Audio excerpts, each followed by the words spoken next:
এতদিন ধরে অনিমেষ বাবু যাদেরকে খুঁজছিলেন অবশেষে পেলেন পুষ্প মাসি আর ভীমদাকে। হ্যাঁ, অনিমেষ বাবু তো তাদেরকে দেখে খুব খুশি, কিন্তু তারা খুশি হতে পারছে না। কারণ কি জবাব দেবে অনিমেষ বাবুকে?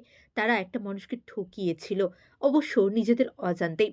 ওইদিকে ঝিলিক আর গৌরবকে নিজেদের ঘরে রেখে পুষ্প মাসিও তার বর বলে, চলো আজকে শিবরাত্রির দিন আমরা কোথাও তো একটা ফাংশন হচ্ছে, অর্কেস্ট্রা হচ্ছে, আমরা সারা রাতটা এইভাবেই কাটিয়ে দেব।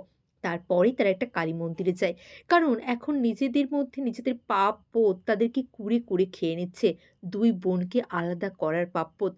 গোটা পৃথিবীর লোকের মধ্যে কেউ সত্যিটা জানুক না জানুক, তারা দুজনে জানে।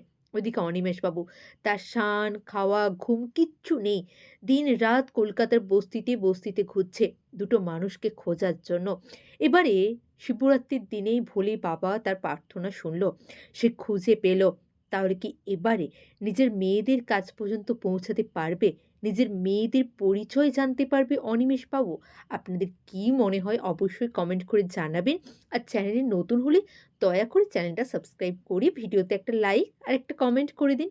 অনিমেষবাবু যতটা খুশি হয়েছিল ওদেরকে দেখে, ওরা কিন্তু হতে পারেনি। কারণ ওরা কি করবে? সত্যিটা আড়াল করবে না সত্যিটা বলবে?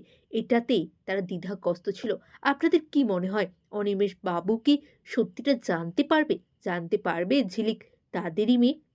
অবশ্যই কমেন্ট করে দিন। অনেক